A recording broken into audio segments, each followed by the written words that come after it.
Right children, we have seen three different type of plants: herbs, shrubs and trees. Apart from these, there are some plants which have very weak stem.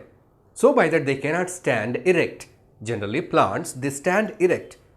They grow away from the ground. Right. But whereas some plants, they have very weak stems and just they creep on the ground. They creep on the ground. So as they are creeping on the ground, they are called as creepers. Why they are creeping? Because their stem is very thin. It's not strong. So they cannot stand erect. So they are creeping on the ground. Some of the creepers, they have some special structures, some hook-like structures by which they catch hold of any support, any pillar, any pole, and they grow along the pillar. That means they climb. So when the creepers, they climb, they are called as climbers.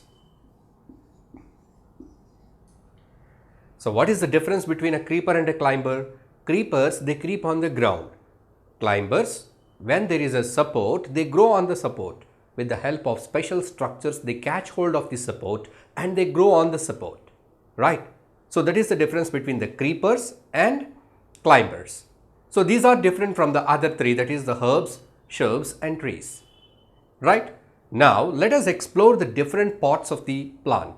First, let us discuss about the stem. Stem is the main part of the plant. We know that the stem, it gives support. This is a basic point that we have to notice. Right? We know that the main function of the stem is to give the support. So it is the main support on which all the other parts are accommodated. Stem, it has got leaves and in some cases flowers and fruits. So the stem is the support, main support, that is the base on which all the parts are accommodated.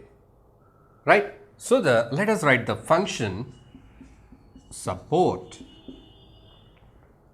But it performs one more important function. Do you know what is the main or major function of the stem?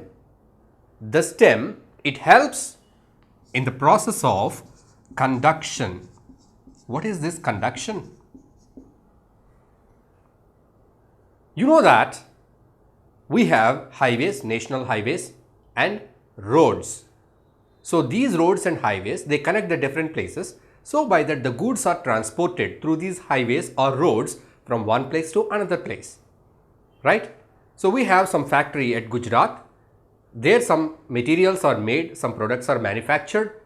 So from Gujarat, the products are to be transported to some other place, that is to Chennai. So from Gujarat to Chennai, the products are travelled by the roadways or railways. So we need a transport system. In the same way, inside a plant, there is a transport system which transport the materials from place of production or place of obtainment, where they are obtained from the place of obtaining to the place of utilization, that is to the place where it is needed. So the transport is required. So here that transport function is achieved by a system in the plant called as conductive tissue. So there are some special pipelines inside the stem which conduct the water and mineral salts. So you know that plant has got root under the soil. The root, it anchors the plant in the soil and it also absorbs water and minerals from the soil. So whatever the water and minerals are absorbed by this plant, this water and minerals are taken through the special vessels or pipelines that are present inside the stem. So these pipelines, they carry the water and minerals to different parts like leaves, flowers and fruits. So this is the transportation system, right? So this vessel system is called as a vascular system.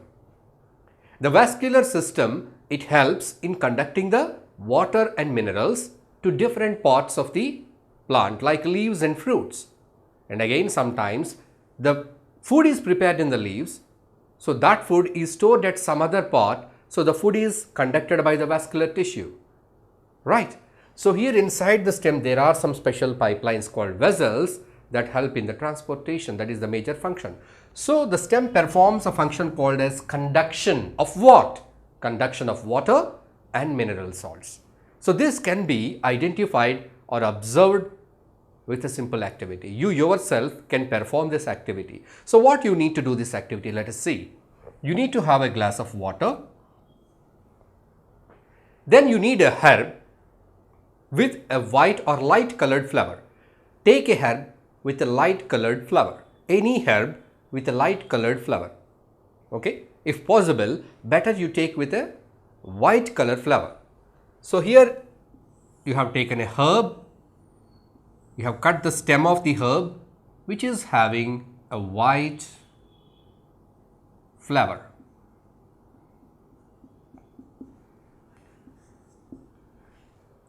Now you put a few drops of red ink into this water. Use a dropper.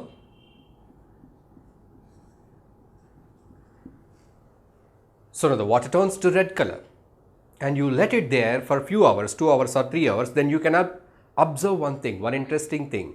What do you observe? You will observe that the white color of the flower changes to red. That means the water inside the glass tumbler is taken by the stem to the flower. So by this we can give the statement that the stem, it conducted the water from the glass tumbler to the flower. Right. How can you say that? Because the flower changed its color. That means the red color which is present in this water has reached the flower. Right. So we can do one more activity, that we can take out the stem, just cut one slice of this stem with the help of a sharp blade, but do not use the blade on your own. Better you take the help of your parents or elders or your teacher. Somebody's adult supervision is required to use a blade, because as it is a very sharp object, you may hurt yourself, right? So better with the help of your sister or brother, elder or elder sister or your parents, just collect the thin section slice of the stem and use a magnifier, a hand lens, to see that. So if you take a slice, if you cut the stem into a slice, so inside you can see that colored dots. That shows that the stem has got some pipelines or vessels which are carrying the water. Right? So now you can do the same experiment with a different setup. You have taken two glasses, A and B, and you have taken a flower with a stem, but you peeled the stem into two. So you have split the stem into two. Now you arranged the stem in two glasses, one with blue color ink, the other with red color ink. After some time, what do you observe? So here the half part of the stem which is in the red and half part of the stem which is in the blue, both will conduct the water, both will conduct the color. So this one, in case of B, blue color is conducted, in case of A, red color is conducted. So both the colors appear in the flower. So that's what, so by this you can conclude that stem, it performs the function of conduction. Stem has got some special pipelines called as vessels which conduct the water and minerals to different parts of the plant. Right, that's all about the stem. So the next important part of the plant, that is the leaf. Now let us learn some interesting facts about the leaf. Now let us look at the another important part, that is the leaf. Leaf is a green color part of the plant. Most of the leaves are green in color. Of course, there are certain leaves with red color and white color patches, right? So that is an exceptional case, but most of the leaves are green in color because of a pigment, chlorophyll. So the main function, the major function of the leaf, you know that it is the preparation of food. The process is called as photosynthesis. Now let us see the parts of a leaf. A leaf, it has got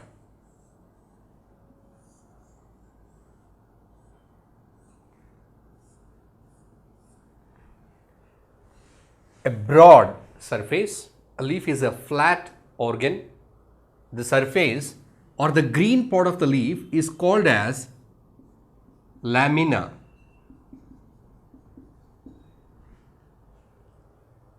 Right? So the green part of the leaf is called as lamina, and the stalk of the leaf is called as petiole. Petiole.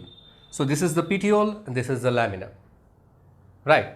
There are some more parts in the leaf that if you observe it closely, if you have a magnifying glass, just you can observe what are the other parts in the leaf that you can see with the help of a magnifying glass or with a naked eye. If you observe a leaf, there you will find a deep line at the center of the leaf. You can observe this deep line if you observe the leaf from its underside. Right? If you turn the leaf upside down, on the back side, you can find a thick, elongated structure which is dividing the leaf into two. That is called as midrib.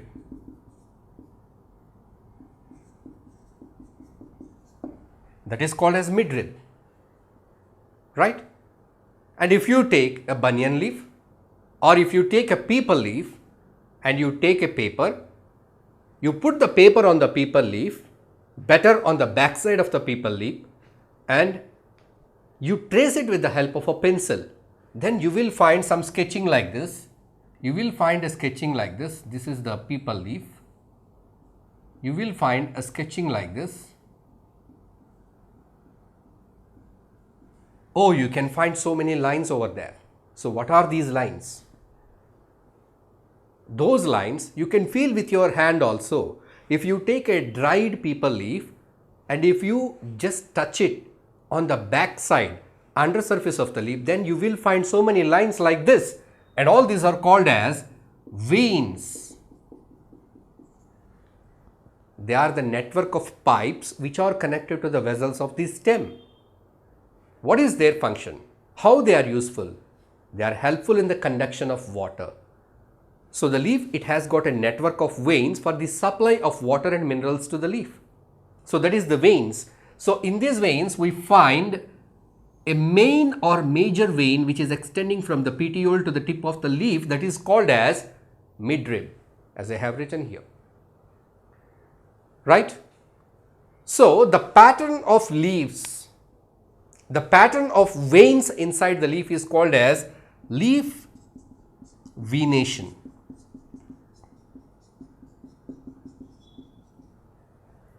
Generally, we find two different types of venation in leaves. What is that venation? Let's see. In some leaves, see this leaf, here the veins, they arise at the petiole and extends till the end of the leaf, tip of the leaf. There are no branches. You cannot see the branching of the vein. The veins, they run parallel to each other. The veins, they run parallel to each other. This is called as parallel venation.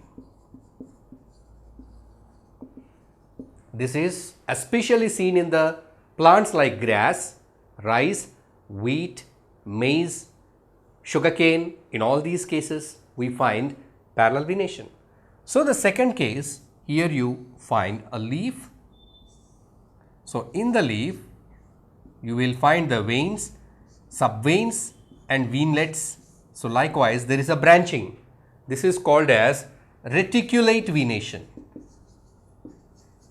Reticulate venation. So reticulate venation is seen in the trees like peepal tree, banyan tree, mango, guava. So in all these cases, we find the reticulate venation. Okay. So this is all about the appearance of the leaf. And you know one more thing, that leaf, it consists of chlorophyll, and the leaf, it also consists of small pores on the underside of the leaf called as stomata. So this is all about the physical appearance of the leaf. Now let us see the functioning of the leaf. Yes, the major function of the leaf is to prepare the food, right, for the plant the food is prepared inside the leaf. Leaf is the factory. Leaf is the food factory of the plant because the food is manufactured there.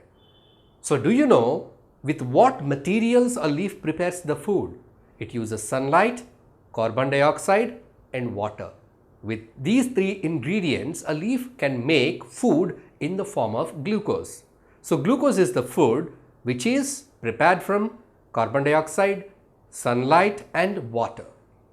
Now let's see how this is done and let's see whether really these three are important to the plant or to the leaf to make the food or not. Now let us see the various process that takes place inside the leaf. Leaves carry out transpiration and leaves carry out photosynthesis. First let us discuss about the transpiration. So it is a process which is similar to your breathing. What do? You breathe in, breathe out the air, right? So we are breathing in and breathing out air. What is the difference? Do you find any difference in your breath? Let's see, when you take in the air, just you take air which is rich in oxygen, and when you breathe out, you leave the air which is filled with carbon dioxide collected from your lungs. At the same time, the air that you breathe out, it will be having water vapor. You can feel that. So some water vapor you are leaving. From where this water vapor comes from? That comes from a process called as respiration inside you. So from there the water vapor comes out, right? So in the same way, a plant also releases some water vapor through its pores. I already told you the leaves have got pores called as stomata. So through stomata, the leaves, they leave out water vapor. A plant constantly loses water vapor. So this water vapor, it might be produced during the photosynthesis, and whatever the water is being absorbed by the plant, some of the water is evaporated into the atmosphere, and that process is called as transpiration, right? So transpiration is a process in which water is released out of the leaves in the form of water vapor. So this we can observe it practically, prove it practically. So for this you need to have a polythene sheet, a polythene cover. Now you take the twigs of a herb, any herbal plant, any herb, and you keep the twigs inside the cover and close that for some time. You will find that the water droplets are collected inside. You can observe the similar thing when you go to a flower bouquet shop. The flower bouquets are kept in the polythene covers. If you observe closely, there you find tiny droplets of water, that is water vapor released by the flowers and leaves, right? And if you go to a vegetable shop, in sometimes if you go to buy some curry leaves or coriander, such greeny leafy vegetables that are packed in polythene bags, you can find that water droplets are collected. So all this shows that the leaves, they release some water vapor, and that process is called as transpiration. There are so many uses with this process. Because of transpiration, a plant is able to get water from the ground, right? Okay, so that is the process by which it balances the amount of water in its body. Okay, so let us go to the next one, photosynthesis. So I told you that photosynthesis is a process of food preparation in plant, that is in the leaf. I told you the raw materials. A leaf, it needs carbon dioxide, water and sunlight to make the food in the process of photosynthesis. So a leaf, it obtains the sunlight, it absorbs the sunlight by its surface. Leaf has got tiny pores called as stomata through which it absorbs the carbon dioxide, and the leaf, with the help of veins network, it is connected to the stem, it gets the water. So it is obtaining all the ingredients. And what food it is preparing? It is preparing a food called as glucose, and the glucose is changed to starch. That means a leaf, if you say a leaf is preparing the food, a leaf is carrying out photosynthesis, it should contain some starch, right? Then how do you test it? Yes, we can test a leaf for the presence of starch. How can we do that? What do we need? We need some materials to do the test for starch. Test for starch. What materials you need? You need a test tube, some alcohol, and a beaker with water and a burner. Now what you do is that take the water beaker onto a burner. Now take a test tube filled with the leaf and alcohol. So see that the leaf is completely immersed in the alcohol and the alcohol is placed in the test tube. Now the test tube is kept in the water bath. We call it as a water bath. As it is involved fire, alcohol, you should be very, very careful and you should not do this on your own. You are not supposed to do this on your own. So this activity has to be done by the teacher only for demonstration. Just you see that while your teacher does this activity for you, because it involves two inflammable things, the fire, the burner, and alcohol, very dangerous, catches the fire so quickly, right? So the test tube is filled with alcohol and it is placed in the water. You observe this point, the alcohol test tube is not directly kept in flame, it catches the fire. So it is kept in water bath. So now the water and alcohol both are allowed to boil for some time, then the test tube is removed, the leaf is removed, the leaf is washed in water and put some iodine to see whether it has got starch or not. So what is the indication?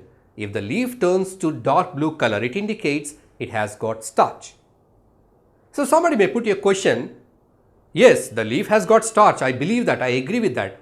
But what is the proof that leaf has prepared the starch? I don't agree. The starch might have come from the stem or from the root to the leaf.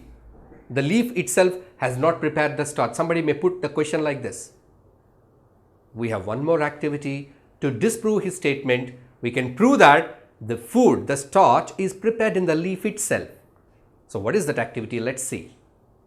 So now see this activity by which we can prove that the food is prepared inside the leaf. It's not supplied from any other part of the plant. So here we need a leaf which is attached to a plant. Do not pluck the leaf. So what you're going to do is that you're going to cover some part of the leaf. You're not covering the whole leaf, just you're covering a part of the leaf. Just take some cardboard and cover part of the leaf.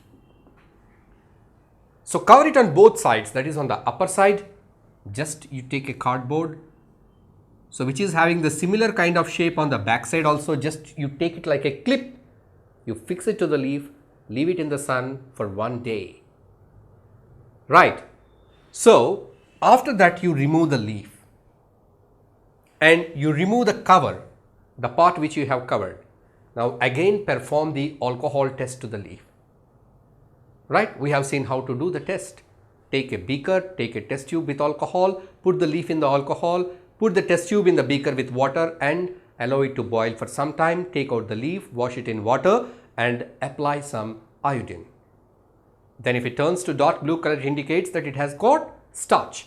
So now what happens is that if this leaf is tested for starch and starch is applied, iodine is applied, then you find all this turns to blue except this. That area remains no change in color. What does it indicate?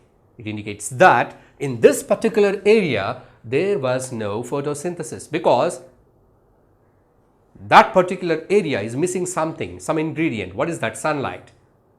Why it's missing sunlight? Because we covered it. As we have covered it, that area could not get the sunlight. So what happened? There was no photosynthesis. So this proves that photosynthesis takes place in the leaf, preparation of starch takes place in the leaves, right? So here in this particular part of the lesson, we have identified the structure and functioning of the leaf. So we have seen stem and leaf.